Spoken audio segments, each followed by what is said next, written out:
आप बोल रहे हैं लाल झंडा की गढ़ में, बात तो सही है। राज्य सरकार जो योजना चला रही है इसमें भी कंजूसी का क्या था। जब विधानसभा सत्र चल रहा था हम बाहर बैठे रहते थे। जब भाजपा का सुनने से इन लोग को डर लगता था कि भाजपा का विधायक रहते रहते अगर सब काम शुरू कर देंगे तो कहीं ना कहीं भाजपा का नाम होगा। नमस्कार, आप देख रहे हैं कोयलांचल लाइव और साथ में आपके संजना सिंह।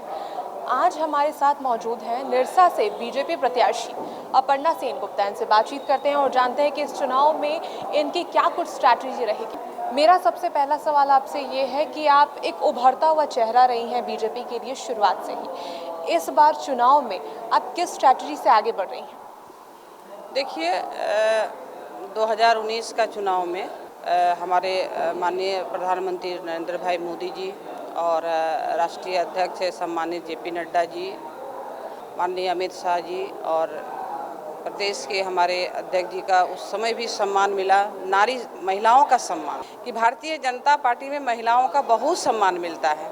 और वो सम्मान हम महिलाएं, वो सम्मान पार्टी को हम जनता के आशीर्वाद से जो हम देख रहे हैं, सब जगह जा रहे हैं और सबों में जो उत्साह दे रहे हैं, फिर से यहाँ भाजपा की कमल खिलेगी और भाजपा की जीत होगी। मैम, इससे पहले आपने क्या कुछ काम कर लिया है और क्या कुछ बचा रह गया है जिसे आप प्राथमिकता देंगी? 3 साल में जो काम किए, बहुत काम हुआ है जनता जनार्दन के आशीर्वाद से। जमीन में तब हम नारियल फोड़े हैं, ऐसा नहीं कि हम ये काम करवा देंगे नारियल फोड़ के जा रहे हैं, ऐसा। ये जो जनप्रतिनिधि जीते थे कुछ नहीं किए, उस विषय में कभी विधानसभा में क्वेश्चन भी नहीं किए। उधर से जामताड़ा से, इधर से हमारा बरबंदिया घाट से पुल शुरू हो गया है। यहाँ देख पांडरा मोड़ में हॉस्पिटल है, ये भी स्वास्थ्य विभाग को हैंडओवर हो गया है। जयपुर में उप स्वास्थ्य केंद्र, मदरपुर पे उप स्वास्थ्य केंद्र, उसके बाद सालुक चपड़ा में कुमार डूबी का रेलवे का ओवरब्रिज हमने बनवाने का काम किए केंद्र नेतृत्व से मिलके। लग नहीं रहा है कि निरसा का वही रोड है। आज देख सकते हैं वो निरसा का रोड किस तरह से जगमगा रहा है। घटना मैथन में हुआ था, बच्चे खेलते खेलते एक सांप किसी तरह से उनका ये कर दिया था, बच्चे का मौत हो गया। हमने हर स्कूल में बाउंड्री करवाने का काम किए। जब भाजपा का सुनने से इन लोग को डर लगता था कि भाजपा का विधायक रहते रहते अगर सब काम शुरू कर देंगे तो कहीं ना कहीं भाजपा का नाम होगा, तो ये काम सब कंप्लीट हम करवा लिए हैं।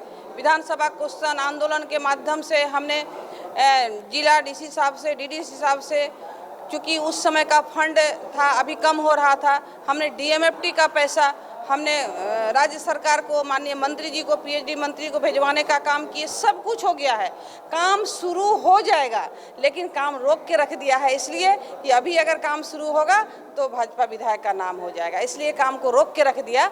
जैसे ही जनता का आशीर्वाद मिलेगा तुरंत हमने वो जो मैथन और गोविंदपुर जो पानी का ये है उसको हम शुरू करवाएंगे और हर शहर, गांव, टोला, मोहल्ला, निरसा विधानसभा में जितना हर गांव में पानी, मैथन का पानी जाएगा, ये हम विश्वास दिलाते हैं। मैम, राज्य सरकार कुछ योजनाएं चला रही हैं, क्या लगता है बीजेपी के मुकाबले जेएमएम को कोई फायदा मिल सकता है इस चुनाव में? देखिए, राज्य सरकार जो योजना चला रही है इसमें फिर कंजूसी का क्या था।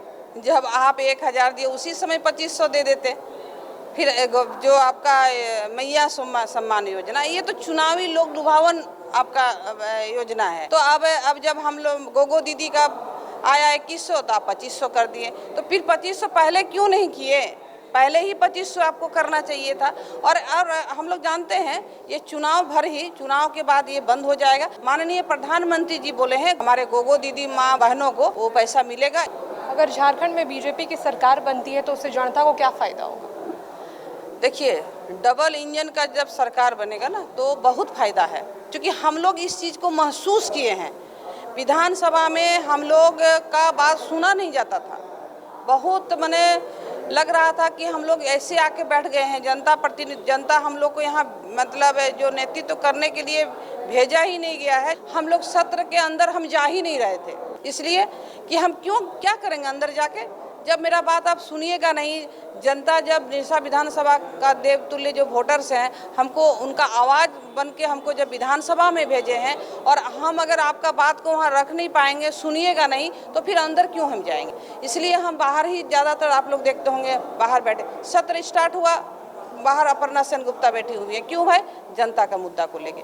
तो फिर हमें बुलाया जाता था जाके अपना बात को रखते थे। मैम, लाल झंडे के इलाके में आपने कमल खिला रखा है, क्या लगता है इस बार फिर से कमल खिलेगा?